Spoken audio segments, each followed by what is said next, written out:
Topic Thunder, it's Topic Thunder. Just acknowledge it, knowledge with no scholarships. It's Topic Thunder, it's Topic Thunder. Breaking everything down, tech to politics. It's Topic Thunder, it's Topic Thunder. We don't tell you what you want, we just give you what you need. It's Topic Thunder, it's Topic Thunder. News, brews, and views from these Chi-Town streets. Topic Thunder.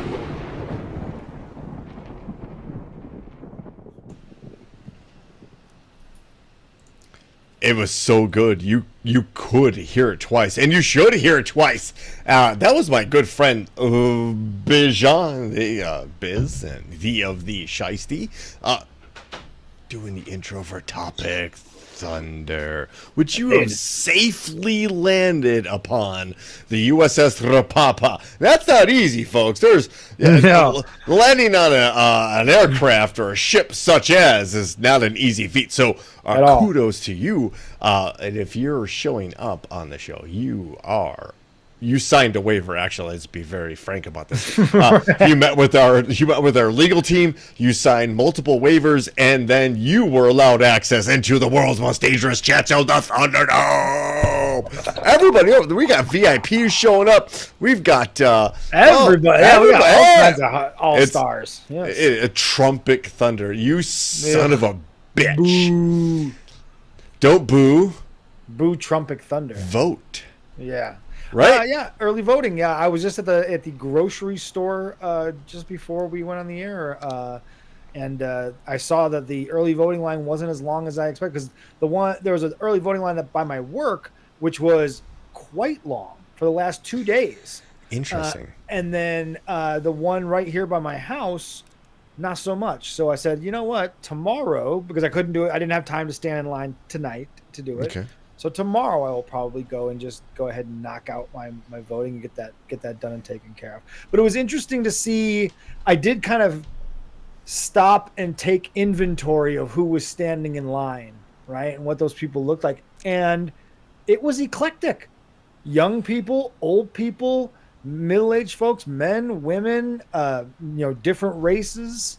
It was pretty across the board. It wasn't like, okay, I know who the majority of these people are voting. Now, don't get me wrong. I know who the majority of these people are voting for. Do you? Oh, yes. Remember, I told you, I live in one of the highest percentage Trump counties in the country. So I still believe, and just talking, I do believe that there are a number of people that are just going to vote for him because he's the Republican candidate, and they are sticking with the party. They may. I know people personally that have told me that they know Trump isn't the right. Same thing with Ted Cruz. Ted Cruz is in a very heated battle here in Texas. And that debate, he got Colin Allred is no joke. Colin Allred is no joke at all. And I had a friend of mine, very, very affluent friend of mine, say that he understands that Harris and Allred are probably the quote unquote better options for the majority. But for the business owners of the world, it doesn't. It doesn't. Oh, your mic just flipped. But I could hear the difference. But he's still probably likely to vote for particularly Ted Cruz. He's still. I think there's still an opportunity where he might vote for Harris for president, but. He couldn't bring himself to vote for Allred, even though he knew Allred was the better candidate, because he didn't the game of, well, we can't give up that seat to a Democrat, and because it's masochism is what that is. You are flogging yourself because you just can't seem to give up the idea of it's called partisanship, but you can't not root for the other team for that one moment. Like, I don't like the Dodgers one bit. Ben, you and I sat in an OBT apartment in an October evening and were devastated by what the Cubs suffered against the Dodgers. I'm no fan of the Dodgers. Yeah, fuck them guys. Right? But if there were good guys and bad guys, I would be clearly saying, oh, yeah, the Yankees. I'm rooting for the Yankees. root for the Dodgers, but that's a different story.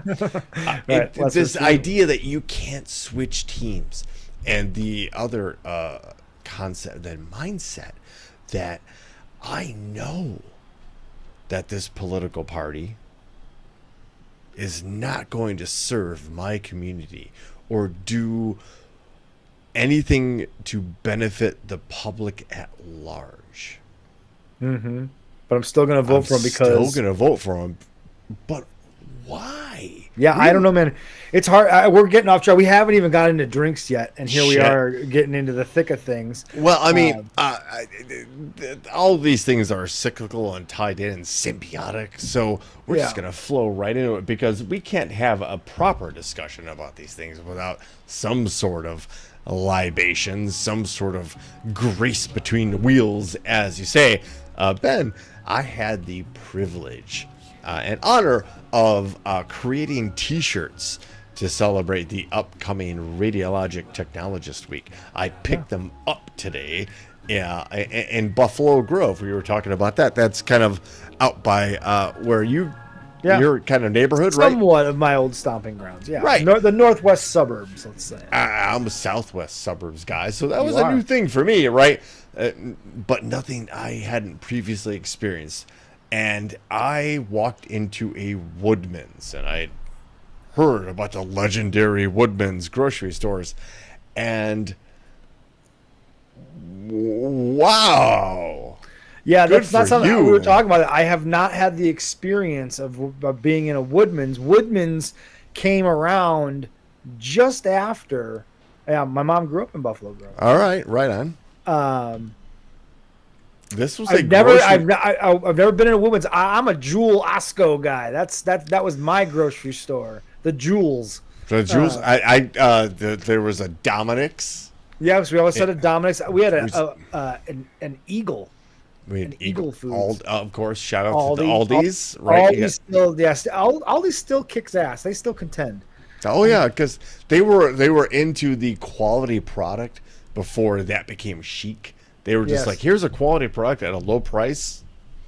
Shh. Right. All we ask is that you pay 25 cents per cart. And just so that you'll return the cart. That was it. Yeah, no, their brand, Aldi brand food is top notch. It's not like great value. It's better. It's definitely better. Worth their time. Yeah, Woodman's is great. And I imagine that is leading us to what you are imbibing on. Well, of course, I was like, they had a gas station, they had a big grocery store and a pharmacy, and it was like a Meijer or a Walmart on steroids. So they had a liquor section. So I strolled through, and I found the Half Nelson. And I've never heard of Buffalo Creek Brewery before. Uh-huh. So this is cool can though. Oh, absolutely! They nailed the artwork, right? Yeah. By the way, it angers me that there's an Aldi in Germany and not one in Lubbock, Texas. That is one of the very few things that we do not have. Although we are getting our Portillos. Sure. Yeah, man. I know it's not maybe the same quality, but for someone who hasn't had it consistently in over a decade, I'll take what I can get. No, and I didn't mean that combo is still going to. It may not be as good, but it will be better than anything I've had here. Look, to be very honest with you and frank with you, I didn't mean to be Ben Jordan on that particular topic. Just coming in and shit all over it. But truly, for the folks that really had Portillos, and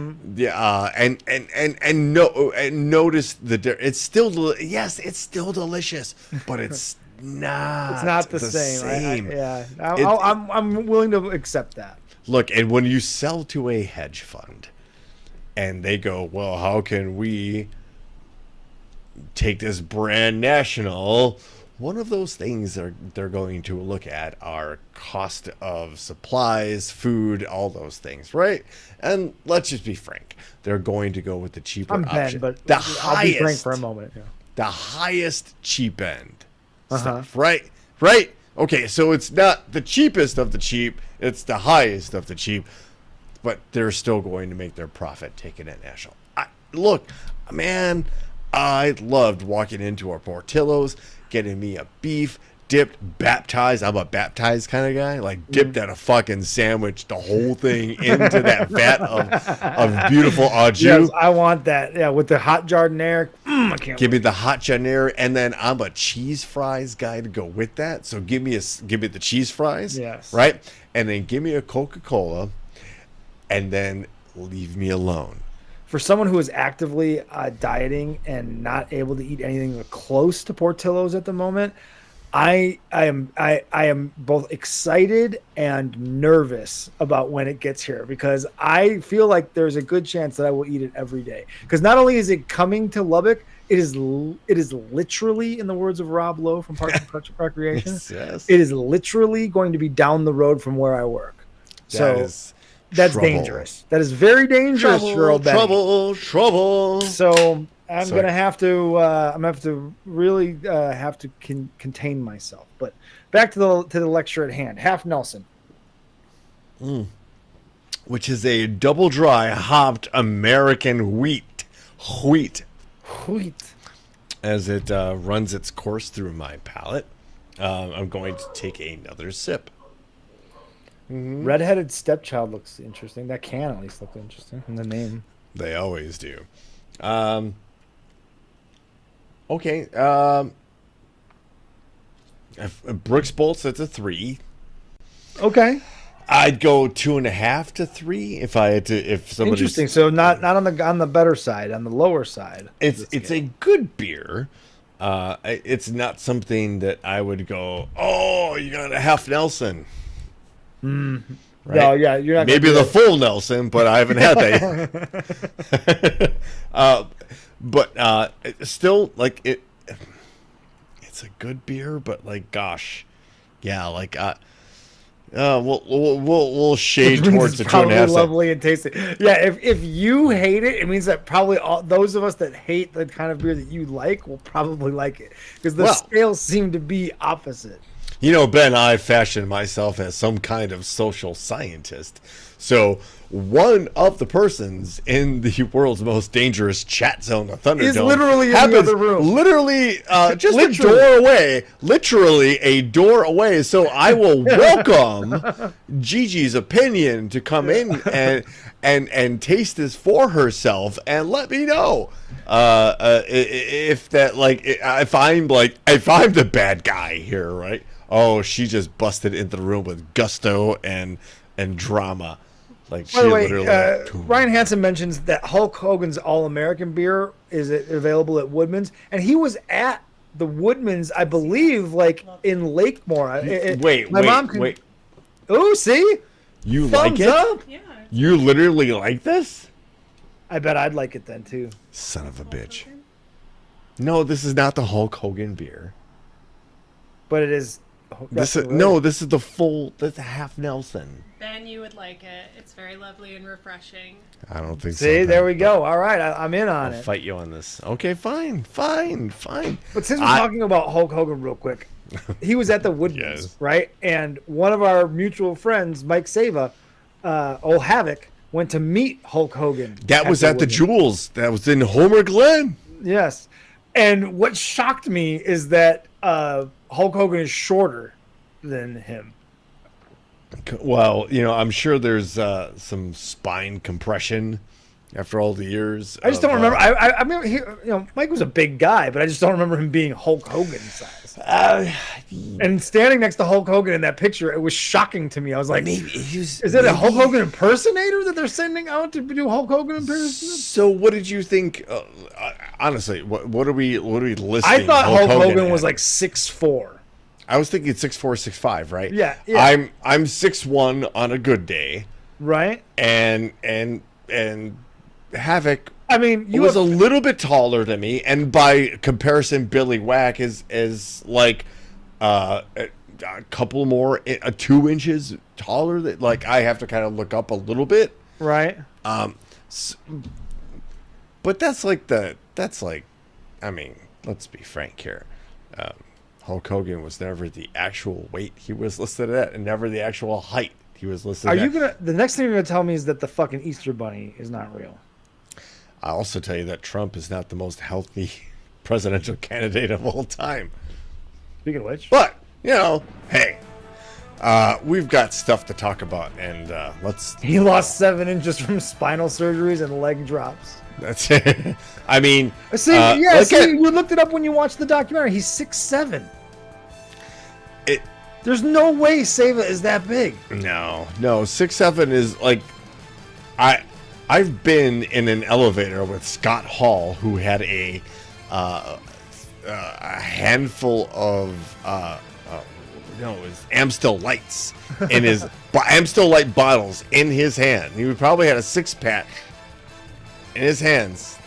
Yeah, and he was a big dude. I've been around him too. That was 6'7". That yes. Kevin Nash is a legitimate near 7 foot tall. He's a huge human being, and Hulk Hogan is every bit as big as those dudes. No, it just the picture was deceiving. Maybe I don't. Maybe, but again, as things get old, osteoporosis sets in. Your bones ain't so strong anymore, especially if you've abused much substances. Hey, okay, let's cut all the silliness out of the show right now and just discuss our good friend Joe, who is a member of the world's most dangerous chat zone, affected heavily by the hurricanes that have struck the southeastern portion of the United States, and could use a couple of bucks. So if you can help out, it is appreciated. Every dollar actually matters when it comes to these types of supplies and survival things. Everything from batteries to tampons to cans of food. That's the level of survival that they're working on at that point. And Joe's literally hunting. And there he is. Like, right, yeah, I'm trying to sell your situation. Like Beetlejuice. Like that's the second time we started talking about him, and like Beetlejuice, he appears. But yes, Joe. So we love you and we want to take care of you. If you could donate a couple of dollars or more to the cause, it would be much appreciated. There it is. There is the GoFundMe. It is. Don't honestly. The least of your worries should be watching our Topic Thunder, right?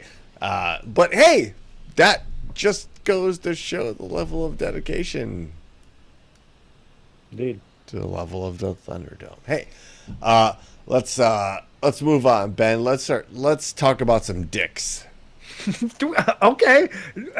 Is Courtney with us? Because she's gonna hate this if she does. No, is she? Like, I just want to talk about a couple of dicks. This was bizarre, dude. This was super fucking bizarre. And a string and a long line of what the fuck are you talking about? It is moments constant. It is constant with him. For everything that we talked about Joe Biden, Brooks, and everyone bitched about Joe Biden, rightfully so. We made fun of Joe Biden. Covered extensively here. Yes, and we called it out and said what it was when we saw it for what it was. To not equally acknowledge that Donald Trump is a babbling, incoherent, senile old man at this point is just putting blinders on and just what we were talking about earlier. It doesn't matter. If you're that far down the rabbit hole that you can look at that man and understand that he is clearly not all there mentally, but go, well, it's better than a Democrat, then you know what? I don't know what to tell you. To be able to I don't know what to do with those people. Acknowledge that this is not even the same guy from 4 years ago who arguably could handle his shit at this point, right? Mm-hmm. But well, if you're listening to the show, you're watching the show, you already know how we feel about this. It should not be a surprise to you. What this should be at this point now is an alarm bell. That we're still that this race is still considered close, and that it's not obviously going to be a landslide, it speaks so many volumes about where we are and the society we live in and the people that we share this piece of land with. I would argue that it's actually going to be a landslide. And on the side, I honestly think that's why you're starting to see all of these Republican talking pieces putting out all of these poll numbers, because they know that by and large, the American public is watching Donald J. Trump and going, huh? Right. And if they're not going, huh? They're going, oh. Mm-hmm. They're just not on their social media about it. They're not just going to and they're not going to polls. And I would highly suggest everybody back up on the whole idea of what polls are at this point. Right. They're not what they were 2 decades ago, or even a decade ago, honestly. It's the landscape changed in 2016. Oh, why is that, Ben? Because and this may not be the same answer that you're thinking, but for me, why that is that a large swath of people in this country who were otherwise asleep to politics. It was one of those things where if it doesn't affect me directly, I don't care. I've got other things to worry about. I've got kids to raise. I've got a job I got to go to. I don't have time for politics.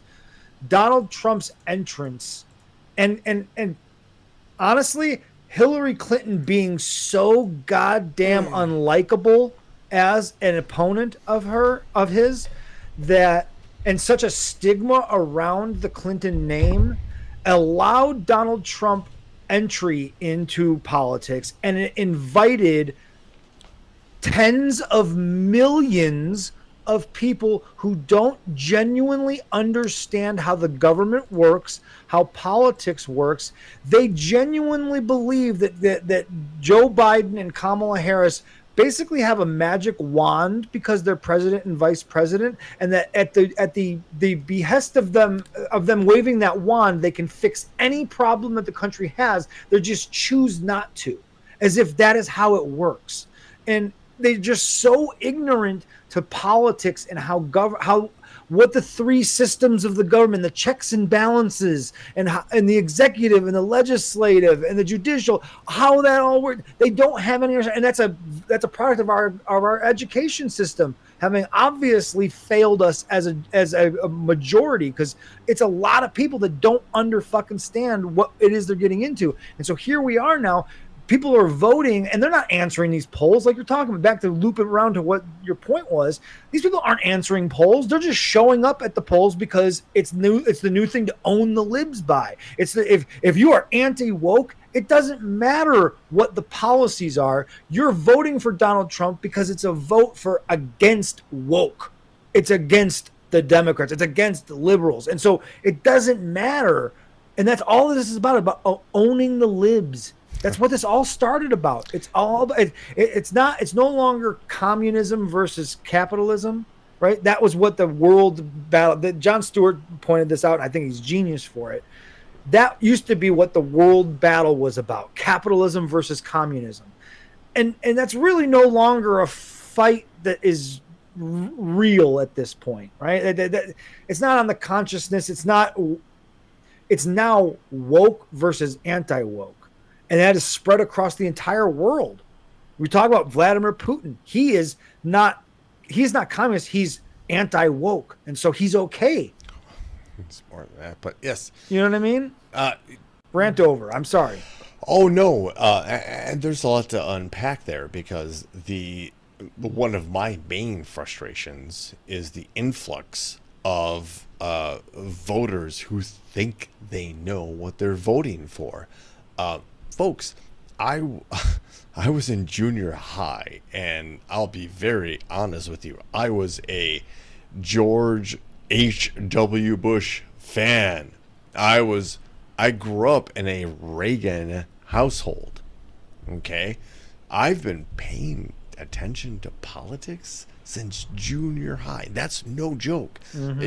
You could talk to anybody that really knows me, and they'll be like, "Yeah, he's been dialed into this. He's been paying attention to this shit." Like when we were like, "Oh, it doesn't." And it frustrates me that you got a bunch of fucking newbies jumping in, thinking they know what's up. Yep. When it is a really complex web of association, of legislation, and they are biting on the lowest hanging fruit on the tree, when the rest of us are going, hey, wait a minute, take a second here. It's not about hate. It's not about division. It's about coming to a compromise. Hey, no, don't demonize these people coming from a different country, because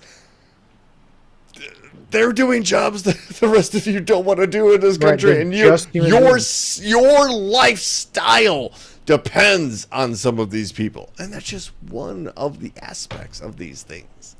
Are you going to tell me that you out there, hypothetically, Ben, let's just say you're a pipe fitter, and and you marry you marry a hot chick, and all of a sudden you have a couple of kids because that's what you're supposed to do, and you're like, this guy's out for me. He wants to handle my family. He wants to take care of. He tells me he's going to protect women. And all the while, this particular person is a convicted felon. This particular person is a known sexual abuser. And you have a daughter. Right. How are you going to explain if the guy that you vote into office allows your daughter to be raped and forced to carry that child to term? How are you going to feel about that? Oh, wait a minute. You haven't thought about that? Right. Wait, you haven't considered that because you just immediately posted a picture of your big fucking orange god being falsely assassinated, and with the biggest fucking production of all time. And I'm sorry, I feel a certain way about the first assassination attempt to Donald Trump as the biggest work in history. Interesting. Because I will have to dive into that one at a later date. Don't, because it will dive whatever ratings and viewership we probably have. But no, you you're fell absolutely for right. that. You fell for the subsequent other ones where there were people that were 500 yards away and everybody's going, assassination. When do you not know you're the mark? Right. I agree, because Adrienne could tell you, she's downstairs, and she would agree that I yell at the television a lot when I see, and I've had it up to here with middle-aged to senior citizen white people telling me, being in front of a camera and a news person with a microphone shoved in their face and being asked the question, why are you voting for Donald Trump? And their answer is, because I think I'm voting for him because he's looking out for me and my family. And I yell at the TV like, what policy? What policy? What anything? What about Donald Trump's entire life suggests to you that he gives a shit about the middle class family and the struggles that they have? The man has never been in a grocery store and shopped for himself in his entire life, surely. Clearly never been at a McDonald's. And you're going to tell me you're going to sit there on television in front of the whole world, and you're going to say you're going to look like a fucking idiot by saying, I'm voting for Donald Trump because I think he can bring the people together. I think he's the best person to bring the people together. If I hear one more dumb white guy say that on in front of a television camera, I'm gonna fucking lose my shit, And these are the people we live amongst, Brooks. That's why I'm saying, like I said this last week, I've been thinking about it more and more over the last week. Like, dude, I don't know that I can handle. I might shut off social media. I might no longer do this. I might fucking shut it all down if Trump wins, dude. I don't know that I can handle living in an environment where I have to deal with those assholes having won and the fallout that comes with it. I don't know that I can just that, Ben, and I know we've talked about it. And it's been on my mind too. At this point, and we're gonna cover it in this show, but I'll tease you with this, Ben. You and I are the enemy within that our former hopeful next president is, because we simply disagree vehemently. We support the opposition in his eyes. Ben, we're a threat. We're a threat. Yeah, here's the story. And if you don't want to, like, oh, you're being hyperbolic, oh, you're being dramatic, oh, that's not what he meant. Oh, that's my favorite. Is that's not what he meant. At what point do you sit there and not take somebody's seriously or at their word when they're telling you something? It's of course the dreaded CNN, but I could show you a video of the man. Right? Yeah. In case you're wondering, here. Well, go for it. Yep. Welcome to Sapphire. Fuck so as that's going, former President Donald Trump suggested using the military to handle what he called the enemy from within on election day. Harris is Go for it. I think that's Katie. Yeah. to describe some of his fellow Americans. It's the enemy from within, all the scum that we have to deal with that hate our country. That's a bigger enemy than China and Russia. The enemy within. Trump used the phrase again in an interview with Fox News yesterday when he was asked whether he expects chaos on Election Day from outside agitators. I think the bigger problem is the enemy from within, not even the people that have come in and destroying our country. By the way, totally destroying our country. The towns, the villages, they're being inundated. The villages? But I don't think they're the problem in terms of election day. I think the bigger problem are the people from within. We have some very bad people. We have some sick people, radical left lunatics. It should be very easily handled by, if necessary, by National Guard, or if really necessary, by the military. All right, our panel is back. What the fuck? So yeah, just in case you're thinking, oh, that's CNN. They can't be trusted. Did he say nope? That was him and his words, and we saw it and we heard him fucking say it. At best, we're the friendly enemy within. But as somebody who's been to dude, Mike Johnson. Did you see Mike Johnson try to fucking talk around those comments when they asked him? Oh, I've seen a bunch of people try to dance around these fucking comments. Oh, he was talking about the criminals coming over the border. No, he specifically named Chuck Schumer and Nancy Pelosi as enemies from within.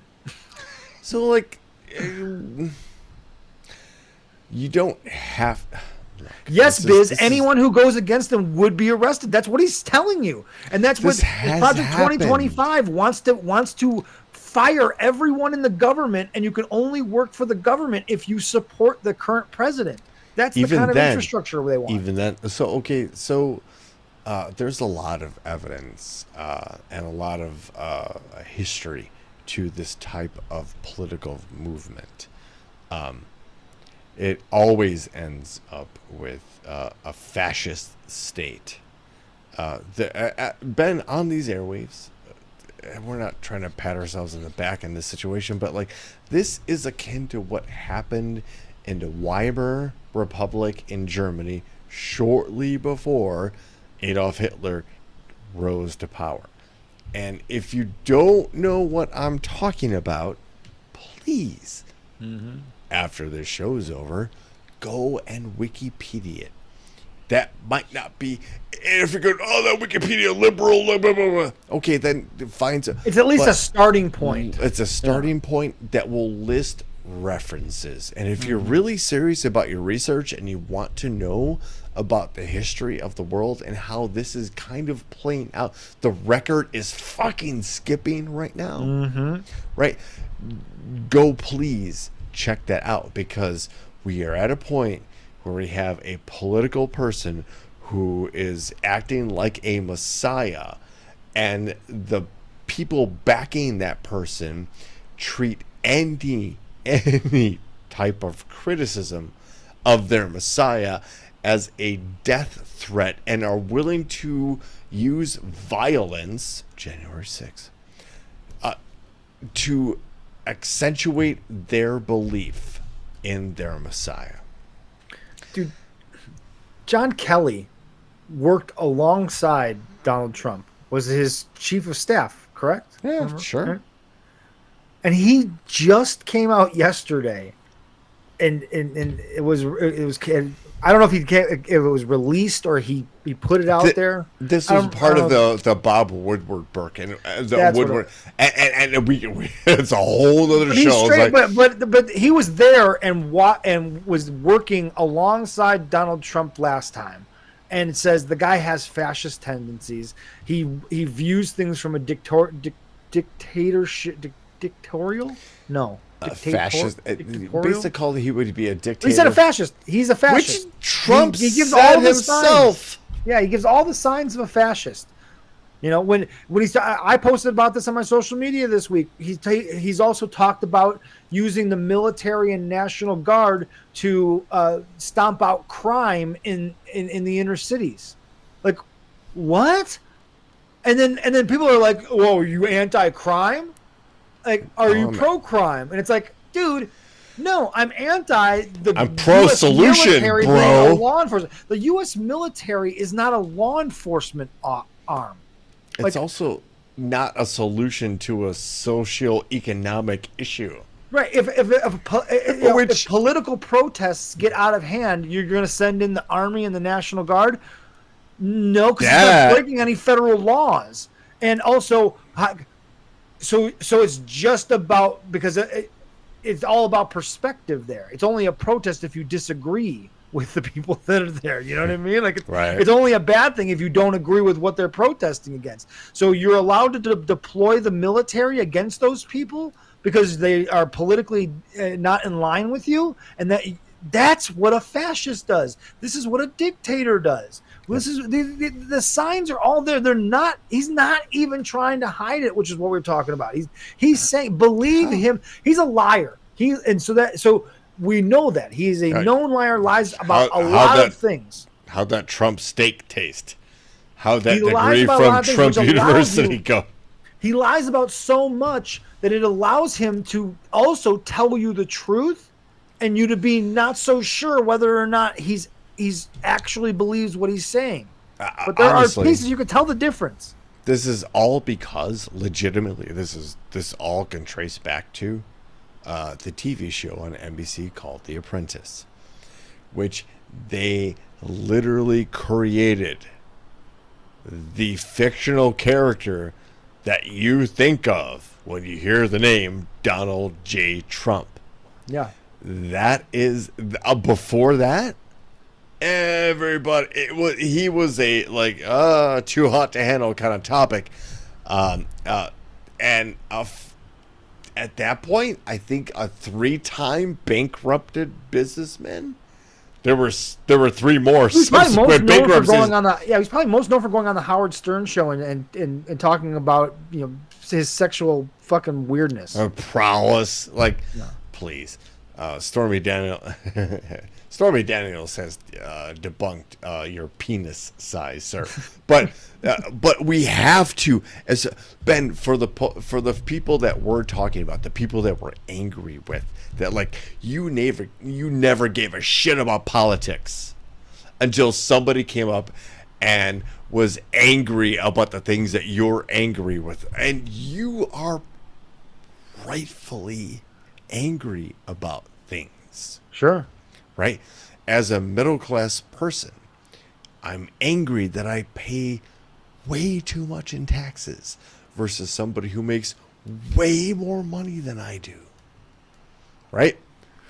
But it's the direction of this anger that matters. Yeah. Right? So you cannot tell me that somebody who is born into wealth beyond our imagination was absolutely gifted everything in life, including a diploma from the Wharton School of Business, has any idea of what your daily struggles are like and what it means to go in and punch in and out of an 11.5-hour day of work. To go to a Woodman's grocery store.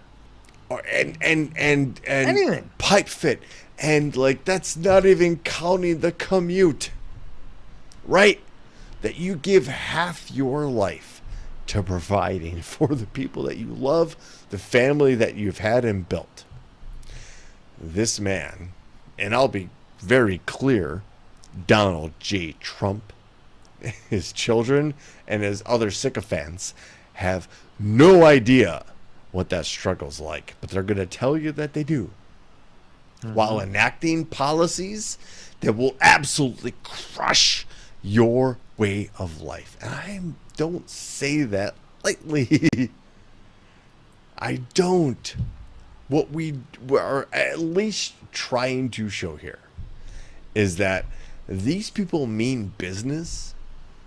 These people will alter the way we operate as a country. The things that you're used to are going to disappear. They're going to change. And Elon Musk is going to have a big play in that. Take Donald Trump at his word when he's going to deport 20 million people. And what that will do to our food chain. In the meantime, and we were on top of the story. I was on top of the story because I loved Twitter. And now I'm hanging on to it. I'm checking up on it like an ex-girlfriend. That's where we are with Twitter at this point, because it's become a cesspool. And here we are now with Elon Musk fully putting his support into the Donald J. Trump campaign, including possibly breaking the law by giving away $1 million a day if you just sign up for his little raffle. Folks, break it down. This is illegal according to many clauses in our law books that you can't buy votes. So Only voters in swing states are eligible. That's great.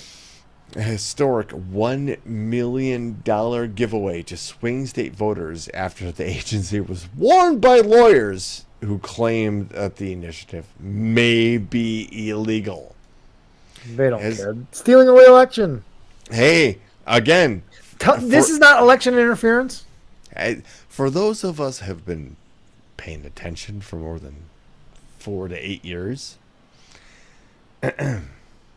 this has never happened before. Not like this. And not from people who have also bought the world's biggest town space. And I mean X, I mean Twitter, whatever it is, whatever it is called. You have now this oligarch. Come at me, bro, if you feel differently about me calling Elon Musk an oligarch. Because that's what he is. He literally owns the world's biggest conversation piece.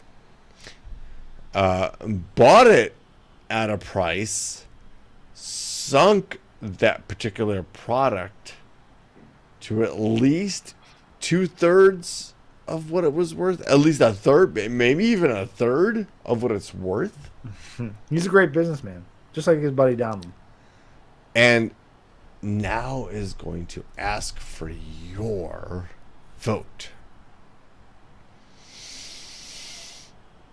Businessman. Yes.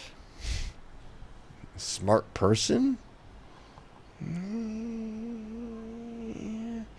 Name me a business that Elon Musk got involved with that did better than it did before. He looks like look at him with that dumb fucking hat on.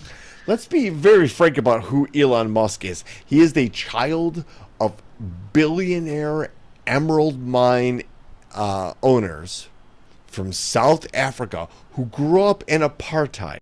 And I know Ben, you and I trend towards a very younger demographic. But for those of us that are older and remember what apartheid is, it is a minority rule situation. And let's be frank, Elon Musk knows nothing of democracy. He is an immigrant to this country. And for him to be questing towards the presidency, but he can't be president because he wasn't born here, but he's basically buying votes, speaks to the problem we have with this particular candidate, because there are no controls behind this. There are no like, hey, we don't need Elon Musk doing political campaigns and offering $1 million a day to people who sign this. Peter Thiel making moves behind the scenes to push this particular candidate, and all the other Silicon Valley broligarchs that are out there literally behind this candidate, because frankly, they don't care about you. And they have ulterior motives, which this next with Seth Abramson so well puts together in these pieces here. So Seth is a bit of a controversial person, bombastic at times, but also has receipts. So if you're ever asking yourself, why is Elon Musk pushing so hard right now for Donald J. Trump, and literally setting up residence in Pennsylvania and campaigning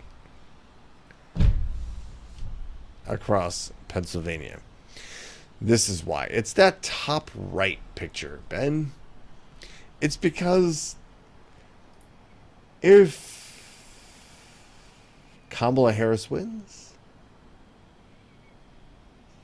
there are no protections for Elon Musk. His businesses are bleak. completely propped up by government contracts. It's bleak. Go to the next. There it is. These are all of the government agencies currently investigating Elon Musk's businesses.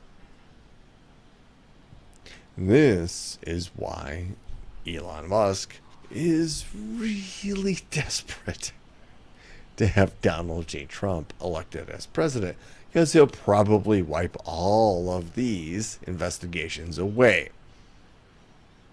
If it went the other way and Kamala Harris gets elected, Elon Musk has some reckoning. Yep. Rightfully so. Yeah, it's going to be interesting. Yeah, he's there. Of course, there's ulterior motives. He didn't just suddenly switch because he thinks that Donald Trump is suddenly like the best candidate. The best candidate, has the greatest policies. Most articulate candidate. Yeah, like come on, like let's be honest. They're shooting ketamine together back there. Like, don't tell me differently. And maybe not. Maybe because like Elon's like, I'm not doing the same drugs he's doing.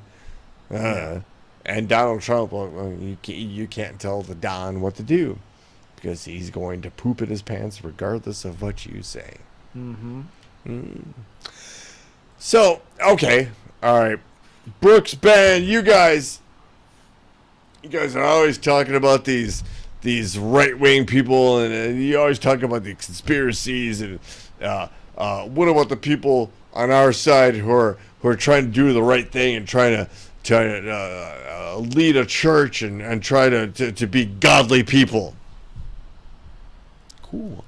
Ben and I say, what about them? Yeah. Because right-wing Christian worship leader Zach Radcliffe was just charged with child sex crimes. In a newsletter today, actually released, 29-year-old graduate from Liberty University. Look that one up, folks. Liberty University. It's not necessary. Just look it up. Yeah. Not right now. Not right now. Yeah. Hang on, hang wait. on. Yeah. Wait about 20 minutes or so. A worship director at Oakwood Church in Michigan. A guy who performed an original music at the conservative political CPAC. Yeah, this is him there. A supporter of Donald J. Trump. In news today, might not be shocking, just got arrested for sexually abusing children. Zachary Joseph Radcliffe, 29, was arraigned today on 2 charges of aggravated child sexually abusive activity, 2 charges of sexually abusive activity, and 6 charges of using the internet to communicate with another to commit a crime. He faces up to 25 years in prison. You had me at the first child sexually abusive activity. When you can tell me this person's opinion about anything is trash and should be disregarded. However, there are going to be people who support this particular person, despite the fact that he has clearly abused, let me correct myself, sexually abused children. And he appeared at CPAC, which is like the pre-nominating convention prior to the whatever convention, Republican Democrat convention. Like, CPAC is important for conservatives and Republicans, and they let this guy not only step up on stage but give him a platform. Hey, he plays music. He also sexually abuses children. This is the kind of human being he was. During the pandemic, led church members in a maskless sing-along. I want you to bring me stories of left-leaning Democratic voting, social liberal people, churches, organizations that have either allowed this or have had this happen within their ranks. Please. I'm willing, Ben and I are willing to accept the other side of the story. I just need proof. I need evidence. I will sniff out a story. If you give me a link, I will be happy to chase it down. But, I'm not the best. I'm pretty savvy on the internet. And I like to think we deliver a show here that talks about the both sides ism thing. Please, if you have stories of known registered Democrats, left-leaning people, don't give me stories about Bohemian Grove, and don't send me InfoWars links. Right. Right? Yeah.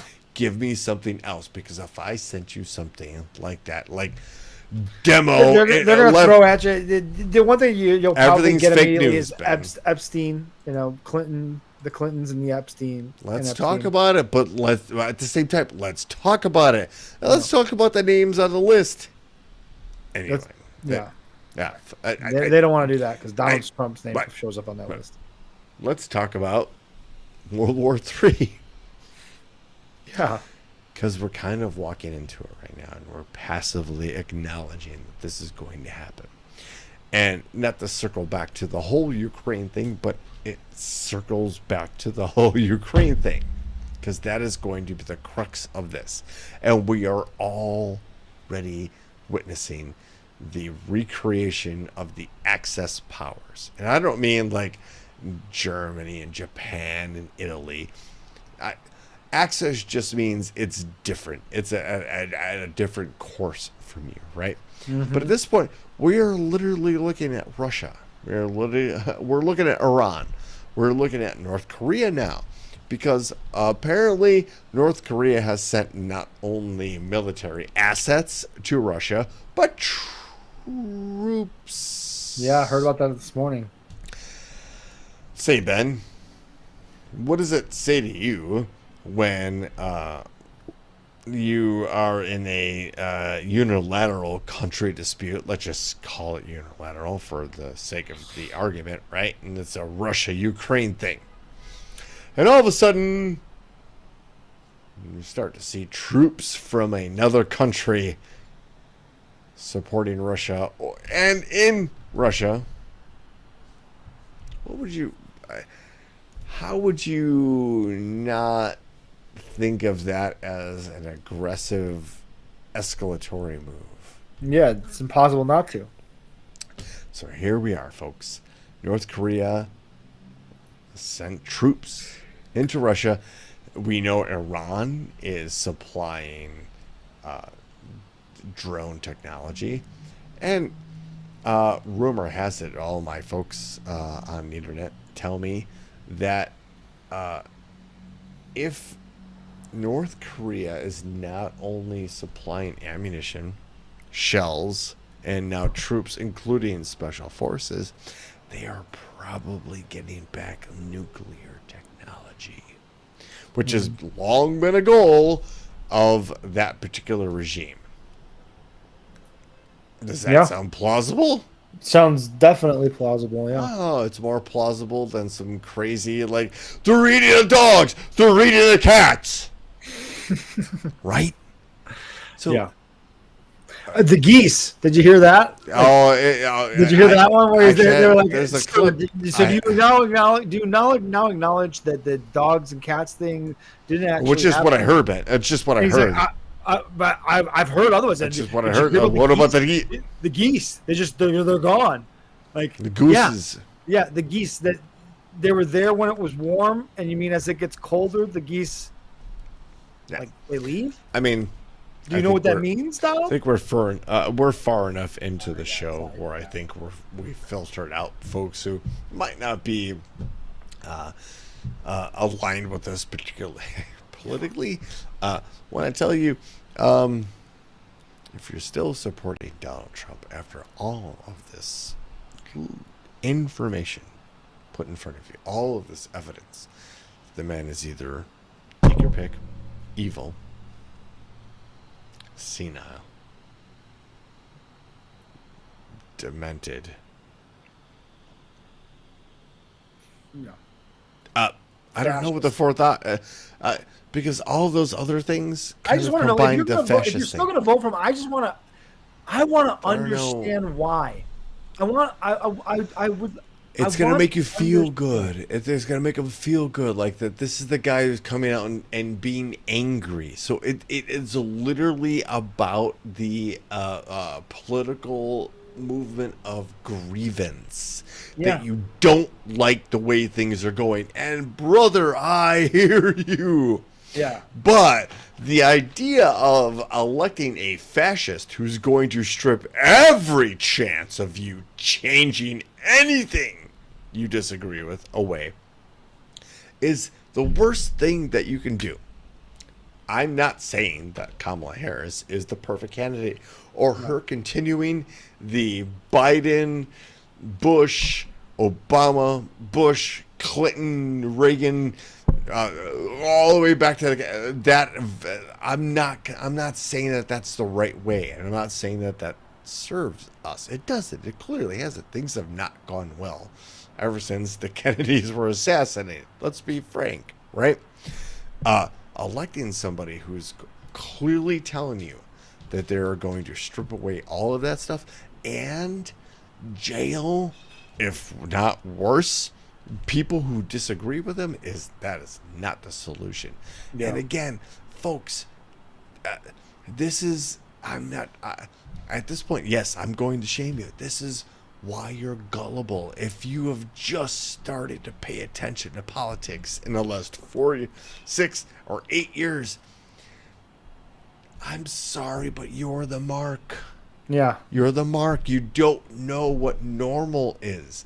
You don't know what the regular process, and you don't know our ethics. You don't know the again, like you were saying early in the show, but you don't know the function of those free forms of government. You don't know what you don't know. Like you're ignorant in the truest sense of the word, in the actual dictionary definition of the word. Ignorant is the word I'm hearing now. Is ignorant. Okay. It's a combination of arrogant and ignorant. You're ignorant. I like that. You are ignorant. You think you know what's going on, but you're ignorant. You're arrogant enough to think you know what's going on. Yeah. But you're ignorant enough to really not know what's going on or to know what you're talking about, which is why our education system has failed us. Yes, we may have gone to a bit of island of segue. I want to bring it back, and I want to ask you, Ben, because the internet and social media is one of the great ways information can travel. Mm-hmm. And TikTok is the number one way. Norway has just increased the minimum age on the limit that social media people can access it to 15. So basically, you have to be 15 in order to get a TikTok or, well, let me read you the story. Norway is set to enforce a strict minimum age on social media of 15 as the government ramped up its campaign against tech companies, it says, are pitted against small children's brains, which is great. Actually, if my political people were saying something like that, I'd be like, yeah, that's awesome. The Norwegian Prime Minister, Jonas Gahr Støre, conceded it would be, quote, an uphill battle, but said politicians must intervene to protect children from the powers of the algorithms. Social media platforms, the labor leader said, were being misused by the industry and could make users single-minded and pacified. The Scandinavian country already has a minimum age of 13 in place. Despite this, more than half of 9-year-olds, 58% of 10-year-olds, and 72% of 11-year-olds are on social media. This is according to the Norwegian Media Authority, which is, can you hire me, please? The government has pledged to introduce more safeguards to prevent the children from getting around the age restrictions, including amending the Personal Data Act so social media users must be 15 years old to agree that the platform can handle their personal data, developing an age verification barrier for social media, which is awesome because there is the point of like legality, right? Is that they're forcing these social media companies to go, okay, they might be impressionable, they're youthful, but we also have to control what we present to them, because it is a personal data act. It has nothing to do with age restrictions, or like, we don't want you to show these people under the age of. No, it falls under the Personal Data Act, which basically covers, I'm sure, everybody of all ages, but specifically then protects these younger folks who don't know the difference. Again, media literacy in our time is dead. And this is a situation, I think, in a moment where we can kind of take a breath and go, okay, there are governments out there looking for the best of the children, Ben. Yeah, brother, this is one that I don't think I'm on board. I'm on the same page with you on. That's why I picked it.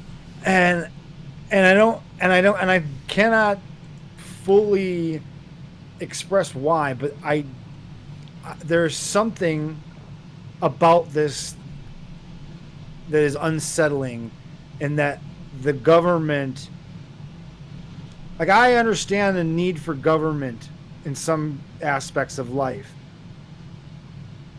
Children being on social media, I'm not so sure is one of those things that the government needs to be worrying about. Like, this is a parenting issue, not a government issue. Okay, I love it. To me, it's like, if I want, again, and I'm also from the point of view where I don't see the big deal about the whole personal data thing. I know you've told me, I understand that it's not as clean as I imagine it to be, but I also don't think it's as dangerous as everyone is making it out to be. Sure. I think it's a little too much. I think, yes, China does it. Yes, minds are impressionable, and limiting the content on there is one thing. Making sure that kids are getting good information and not fed misinformation, that is important. But this, I feel like, especially like age verification barriers for social media, You're never gonna get. That's a slippery slope, because you're not gonna fix that either. And that's you know, you got to start. It just gets a little creepy that I have to. Where does it stop? Like, I have to age verify. I have to send ID in order to sign up for Facebook. Like, I mean, that's like trying. That's like, okay. Did did your parents hide the porn enough that you didn't find it? Yeah. Right. Did you not go out to keggers in the cornfield? But right. that was not allowed. So it's the same thing. Right. But I get the interest. It's coming from a good place, but I feel like this would be abused. Well, under the guise of, the children. Because how many good ideas under the guise of protecting the children have been abused to then widen the scope to include things that never were originally intended? And so that's where I understand, and I don't necessarily disagree with the idea that there needs to be some sort of guardrails or something, but it's really a parenting issue more than anything. Like, if you don't want your kids' data being shared, and you don't want an algorithm to send them things that they would be interested in, then don't let them be on social media. Don't give them access. Right. I mean, it's that simple. It is, really. I know it's not, and it's not that simple, because kids are really fucking annoying, and if they're the only kid at school that doesn't have social media, they're going to be relentlessly annoying every day to you, and you're going to be the worst parent ever because you don't allow it. But listen, if that's the fight that you want to fight that fight. For me, I'm not going to fight that fight. That's not a fight where I'm not dying on the personal data hill. No, I'm good. A pet peeve of mine are people that complain all these kids these days, they're on social media. And while I'm at work, all I see are people going through their hallways like... Right. Like, you're literally walking down the middle of the hallway while I'm trying to push a patient cart through. And you're just like... Yeah. Like, so don't come at me with that. However, I'm not trying to say that the younger generation isn't... well, certainly. Like, they're going to be wiping their butts and taking their x-rays. So why not see how they decide to market to an older crowd? And this particular ad is about a casino. So here is Gen Z deciding how to market their casino with the owner being the star of the show. Okay, besties, today we're going to vibe check this casino, manifesting big wins only. We have over 1,000 slot machines here. Slay. We're in our spooky era. Slay. This is the table game zone. Our face cards have undeniable riz. Pop off, queen. We're rolling now. Time to secure the bet.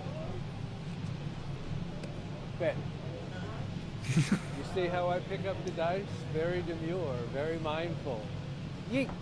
It's giving, Brad. It's giving. I want one of each. Let them cook. The drinks at Stage Bar are always on point.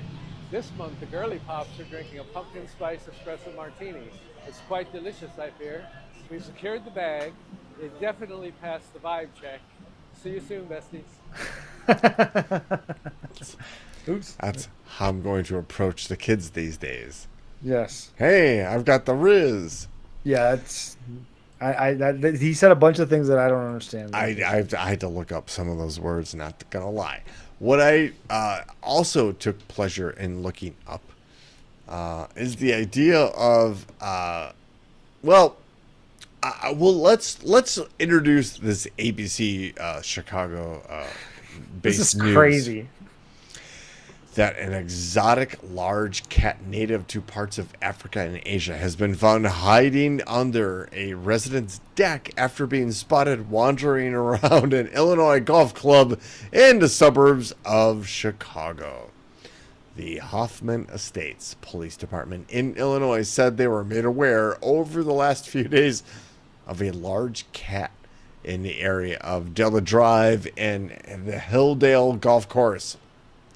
And the cat was identified to be a caracal, which are characterized by their striking looks with long legs, a short tail, and a long, tough ear and large canine teeth. After several days, authorities were able to locate and take the caracal into custody. The cat, this is a quote, the cat was hiding under a resident's deck and is unharmed. The Valley of the King's Sanctuary and Retreat, located in Sharon, Wisconsin, is en route to pick him up. And we are sure he will have a happy and healthy life far away from Hoffman Estates. Wow. Like, again, which is great. Because obviously some asshole had him as a pet and then either accidentally let him loose or purposely couldn't afford the his food, lifestyle. Yeah. And it was like, oh, we'll let him out. So I was like, wow, a caracal. That is that's a thing. Yes. So I looked it up and, the next couple of links, I kind of did a bit of a dive into wild cats, Ben. You probably know what a domestic cat sounds like, but do you know what a wild cat sounds like?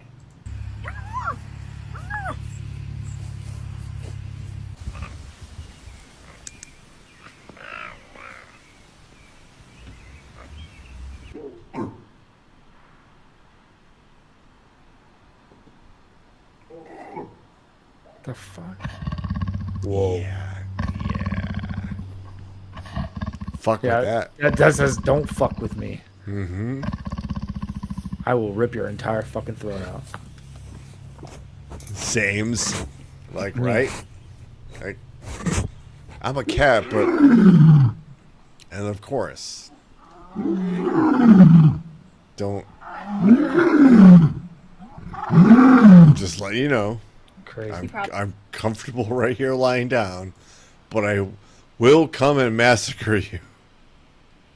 So I was like, okay, they made the caracal really kind of cute right there. Right.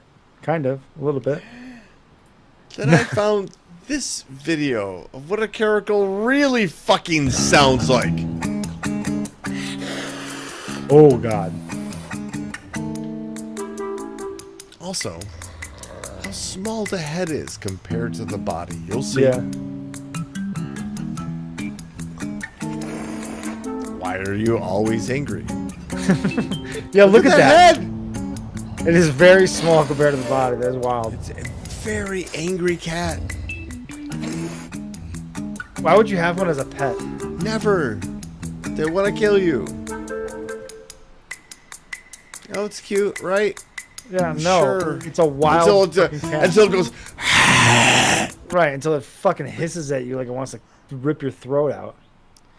Which I can't think of a better way to transition into my dad's favorite segment of the show. It's the lightning round, ladies and gentlemen. Hey, if you're new to the show, thanks for joining us. We're on Facebook, we're on YouTube, we're on Twitch. Thanks for hanging out. Hey, hit that like button too, by the way. It kind of spreads the love around.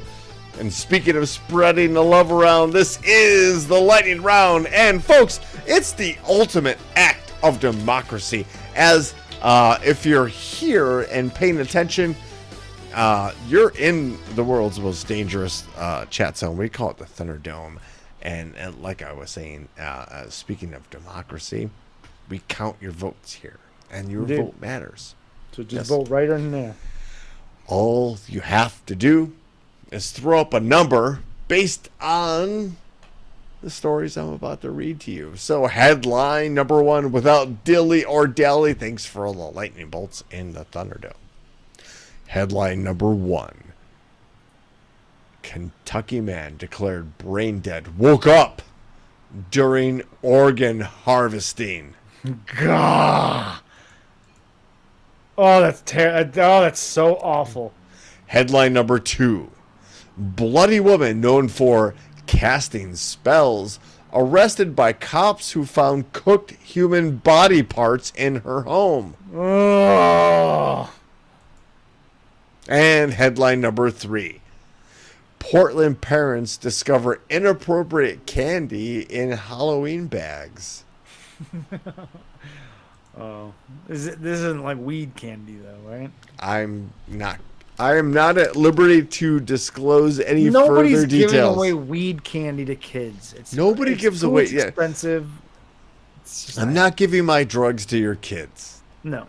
Period. All right. Let's hit them with one more time so they know what they're voting for. Although Biz already knows what he wants to vote He for. knows what he wants to hear. We'll do this one more time. Headline number 1.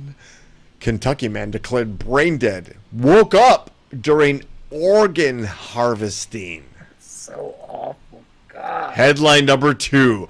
Bloody woman known for casting spells arrested by cops who find cooked human body parts in her home. And headline number 3. Portland parents discover inappropriate candy in Halloween bags. Remix, by the way, the Ryan Hansen remix. Hold on, where did it go? Sorry, number 1, Oregon Don't-er. Which is good. Real Witch and Dongs or Treats. And this one is actually, this is one of the closer races we've had in a long time. Bitsker, you're in and out, and I love you. Yeah, the Australian guy showing up to vote. He, like most Americans these days, shows up to vote. It's going to be a landslide, and that's I hope where. Anyway, we're looking for votes. We're trying to collect those votes. Yeah, Maud Jordan coming to town this weekend. Looking forward. Data to from that. Brooks. Oh, really? Yeah, she's coming down to beautiful Lubbock, Texas for the weekend to hang out. All Can't right. wait. Looking forward to that. Fun. Kids are excited. Yeah. Who doesn't love when grandma comes around, right? All the rules are broken when grandma comes around. Like, Indeed. Grandma, can I have this? Yes. Sure. Yes. Absolutely. Yep. So, Chris, I think is the last one to vote, and I think puts us over the edge for story number 1. Hey, folks, you decided. You voted. It's 2 weeks away. After that, I can't promise that Ben and I are even going to be on the air after To that. be perfectly honest with you, there is a 50-50 chance at this point. Yeah, we could very well be ushered away into camps, and we're not making that up. We're not being hyperbolic. We are literally telling you what the Republican presidential candidate is telling us of he's going to lock up his enemies. So, with that said, no pressure. You voted for headline number 1, and that comes to us from The Guardian. Kentucky man declared brain dead, woke up during organ harvesting. A man who had gone into cardiac arrest and been declared brain dead woke up as surgeons in his home state of Kentucky were in the middle of harvesting his organs for donation. His family told media outlets, as reported Thursday by the national NPR and the Kentucky news station WKYT. The case of Anthony Thomas T.J. Hoover II is under investigation by state and federal government officials. I would hope. Yeah. Officials within the U.S. organ procurement system. That is terrible thing to say out loud. Yeah, the U.S. organ procurement system insists there are safeguards in place to prevent such episodes, though his family told outlets their experience highlights a need for some reform. Yeah, clearly. Hoover's sister, Donna Rohrer, recounted how Hoover was taken to Baptist Health Hospital in Richmond, Kentucky on October 2021 because of a drug overdose. Doctors soon told Rohrer and her relatives that Hoover lacked any reflexes or brain activity and ultimately decided to remove him from life support, as WKYT noted. The staff at Baptist then reported that Rohrer and her family that Hoover had given permission for his organs to be donated in the event of his death. To honor his wishes, the hospital tested which of his organs would be viable for donation. That's typical. And actually, I have low-key x-rayed these, they call them gift of hope patients. Gotcha. Rohrer said she noticed Hoover's eyes open up and seemingly track his loved one's movements, according to WKYT. We were told it was just reflexes. It's just a normal thing, she told the outlet. Who are we to question the medical system, she said. About an hour after Hoover had been brought into surgery for his organs to be retrieved, a doctor came out and explained that Hoover wasn't ready. He woke up, Rohrer said. Rohrer recalled getting instructions to bring her brother home and make him comfortable, that he would likely not live much longer. As she said to WKYT, she had been caring for Hoover for the past 3 years, while he grapples with trouble walking, remembering, and talking.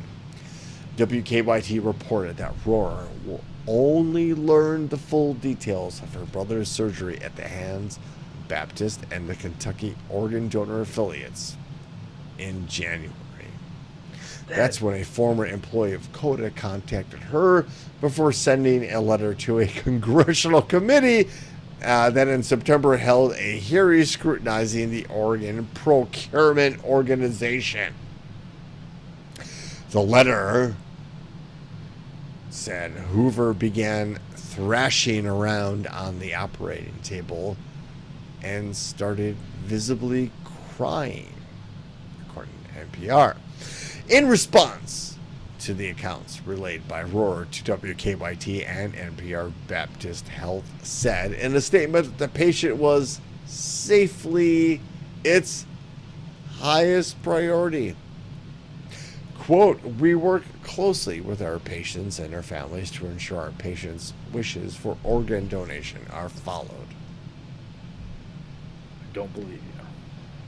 Rohrer defended the decision by going public with Hoover's story, saying it would be worth sharing if she could give one family the courage to speak up, or if they could save one other life. It's fucking crazy. Truth of the story, folks. Don't give up on your loved ones, even if they start to thrash or bounce around. That's weird. That's a weird way to end the show, but yes, I agree. Yeah. Trust yourself. And if your loved one is alive, they're alive. If they're dead, they're zombies, and their organs are going to be harvested. Now, I don't know where that's going either. Like, no. What I do know where this is going is into the seas of infinity on the deck of the USS Rapapa. And as we enter into the kind of final weeks of this election season, we're just going to say that we wish you the best. We wish you